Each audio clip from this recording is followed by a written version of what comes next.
Hello बच्चों, आप कैसे हैं। हमें उम्मीद है कि आप लोग भी ठीक ठाक होंगे।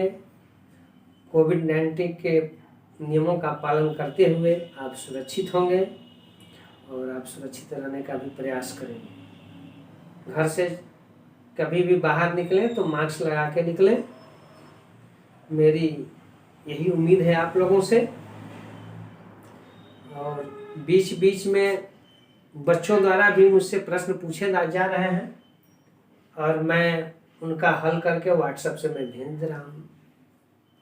किसी भी बच्चा को गणित और विज्ञान में कहीं से भी प्रश्न वर्ग 1 से लेकर 8 तक में अगर कहीं कठिनाई हो तो हमसे व्हाट्सएप के माध्यम से पूछ सकते हैं। मैंने टीचर और विद्यार्थियों के ग्रुप का एक व्हाट्सएप ग्रुप बना दिया है। इस ग्रुप पर भी आप भेजकर पूछ सकते हैं। मैं प्रयास कर रहा हूं कि अधिक से अधिक बच्चे हमारे साथ जुड़ जाएं और इस समय हर बच्चे खाली हैं और हर शिक्षक खाली हैं क्योंकि लॉकडाउन है, सभी लोग घर पर ही हैं। तो बच्चों द्वारा पूछे गए प्रश्न के ही आधार पर मैं यह वीडियो बना रहा हूं। इसमें एक बच्चा द्वारा पूछा गया था ये नीचे वाले प्रश्न, तिर्यक रेखा के एक ही ओर के कोण और अंतः एकांतर कोण एवं बाह्य एकांतर कोण तथा संगत कोण के विषय। तो इसका मैंने हल करके भेज दिया हूं। ये वर्ग 7 का सत्यम विश्वकर्मा ने प्रश्न पूछा था। अन्य बच्चे भी प्रश्न पूछे, उसका हल मैंने वीडियो में बना के भेज दिया हूं। और जिन बच्चों को दिक्कत होगी गणित और विज्ञान में तो हमें तुरंत प्रश्न करेंगे, उत्तर तुरंत मिलेगा। आइए हम समझते हैं। इस प्रश्नों को समझने से पहले हम कुछ अन्य परिभाषा पर भी ध्यान दे देंगे। तो आइए हम लोग देखते हैं। हमें ध्यान देना है प्रतिच्छेदी रेखाएं, समांतर रेखाएं और तिर्यक रेखा। जब इसे जान लेंगे तब हमें इस प्रश्नों का उत्तर मिलेगा। तो यहाँ परिभाषा में मैंने लिख भी दिया है कि वे रेखाएं जो एक दूसरे को काटती हैं, जैसे एक रेखा इधर से हो गया, दूसरी रेखा इधर से हो गया, एक दूसरे को ये काट दिया तो ये हो गया प्रतिच्छेदी रेखाएं। दोनों प्रतिच्छेदी रेखाएं हो गई और जिस बिंदु पर काटता है उसको कहते हैं प्रतिच्छेदन। बिंदु, इसे प्रतिच्छेदन बिंदु कहते हैं।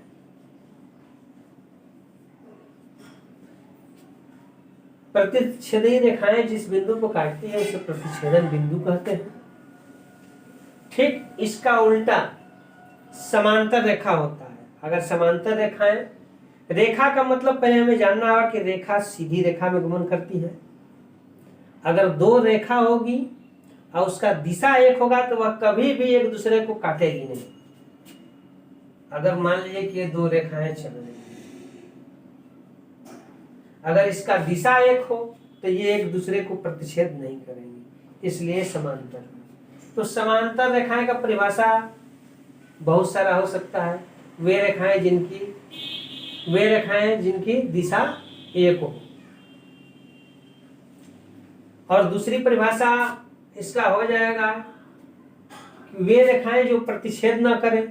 तीसरी परिभाषा हो जाएगा कि वे रेखाएं जिनकी बीच की दूरी हर बिंदु पर बराबर।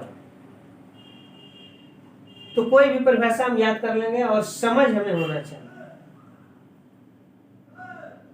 तो प्रतिच्छेदी रेखाओं के विषय में हम लोग समझ गए कि वे रेखाएं जो एक दूसरे को काटती हैं। समांतर रेखाएं वे रेखाएं जिनकी दिशा एक हो, अथवा वे रेखाएं जो एक दूसरे को प्रतिच्छेद न करें। अब आते हैं तिर्यक छेदी रेखा के विषय में।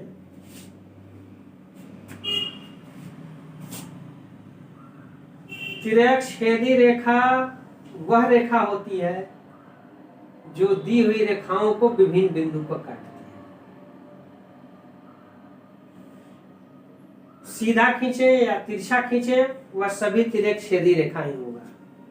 अगर हम 2 रेखा ले लें, चाहे 3 रेखा ले लें, चाहे 4 रेखा ले लें, और उनको कोई रेखा विभिन्न बिंदुओं पर काटे, तो वह तिर्यक छेदी रेखा होती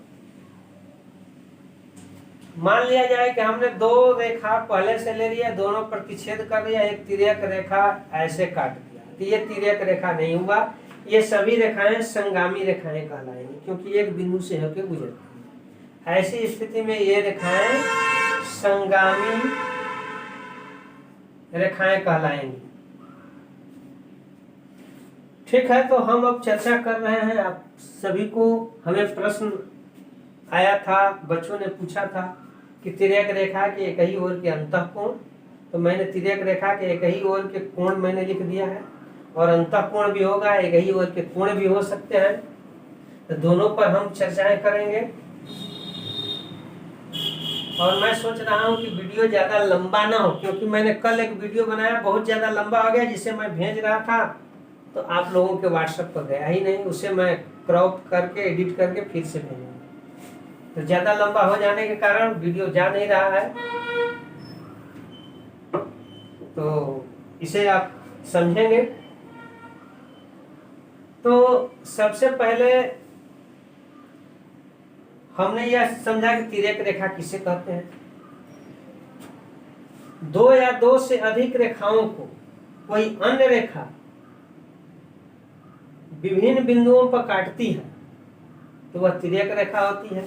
M और N मैंने 2 ही रेखा लिया है, चौथी रेखा भी हो सकता है, उसको L एक रेखा, एक मान लिया जाए कि यहाँ कोई बिंदु मान लेते हैं, N बिंदु पर काट रहा है, और यहाँ पर P बिंदु पर काट रहा है, अलग अलग बिंदु हो गया।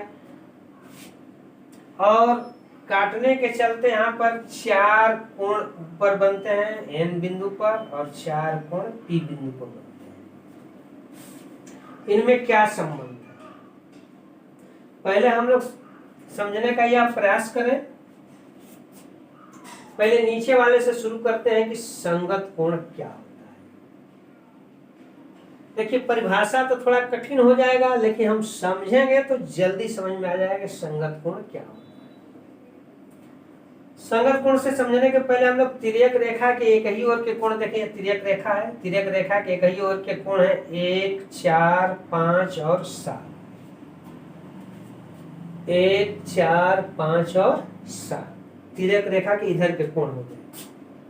कोण इसका मतलब है कोण 1 और कोण 4, कोण 5 और कोण 7 तिर्यक रेखा के एक ही ओर के कोण हुआ।